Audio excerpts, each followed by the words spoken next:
بسم اللہ الرحمن الرحیم۔ ناظرین محترم، آج ایک انتہائی اہم موضوع پہ کچھ معروضات آپ کی خدمت میں بیان کرنا چاہتا ہوں۔ وہ یہ ہے کہ معروف مفکر جاوید احمد غامدی صاحب نے کہا ہے کہ صحیح بخاری اور اصول کافی دینی کتابیں نہیں ہیں، تاریخی کتابیں ہیں۔ تو اس حوالے سے کچھ اہم باتیں آپ کی خدمت میں بیان کرنا چاہتا ہوں۔ جہاں تک صحیح بخاری کے حوالے سے جو ان کی گفتگو ہے، وہ تو اپنے مذہب کے بارے میں بہتر سمجھ سکتے ہیں، شاید ان کی بات درست ہو، لیکن اصول کافی کے بارے میں یہ بات درست نہیں ہے۔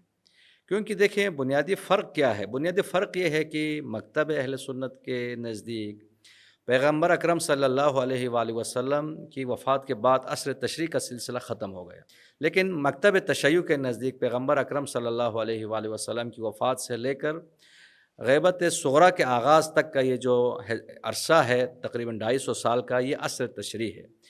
اس معنی میں کہ یہ نہیں ہے کہ اس زمانے میں کوئی نئی شریعت آئی یا نیا کوئی قانون آیا، بلکہ معصوم امام نے احکام کی، عقائد کی، اخلاقیات کی، یعنی اسلامی تعلیمات کی تشریح کی ہے، جو احادیث کی شکل میں بعد میں علماء نے تدوین کی ہے۔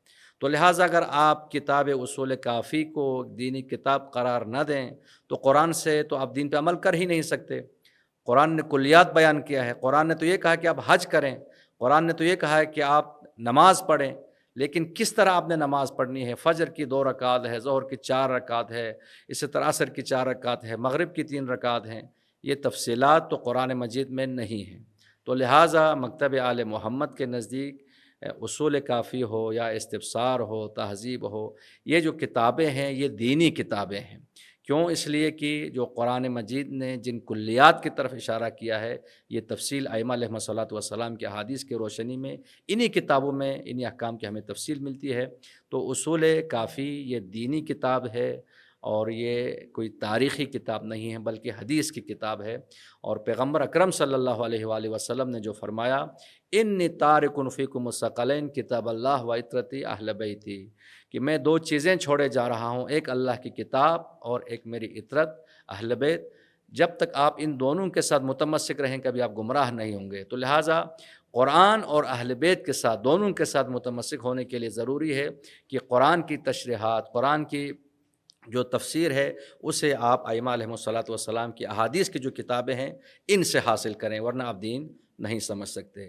لیکن جہاں تک اصول کافی کے علاوہ جو اہل سنت کی کتابیں ہیں، صحیح مسلم ہو یا بخاری، پہلی بات تو یہ ہے کہ پیغمبر اکرم صلی اللہ علیہ وآلہ وسلم کی وفات کے 100 سال کا عرصہ جو ہے، ان کی وفات کے بعد حدیث پہ پابندی لگی، احادیث کی کتابوں کو جلایا گیا ہے۔ اس کے بعد یہ احادیث کی کتابیں جو ہے وہ مرتب ہوئی ہیں۔ تو لہٰذا ہمیں تو نہیں پتہ کہ یہ دینی کتابیں ہیں یا نہیں، اگرچہ مشہور یہی ہے، ہم بھی یہی سمجھتے ہیں کہ یہ اہل سنت کی احادیث کی کتابیں ہیں، یہ دینی کتابیں ہیں، لیکن جاوید غامدی صاحب نے فرمایا کہ یہ کوئی دینی کتاب نہیں ہے۔ لیکن اصول کافی کے حوالے سے ہم یقین کے ساتھ کہہ سکتے ہیں کہ یہ دینی کتاب ہے۔ خداوند عالم ہم سب کو قرآن و اہل بیت کی تعلیمات کی روشنی میں اسلام سمجھنے کی توفیق عطا فرمائے۔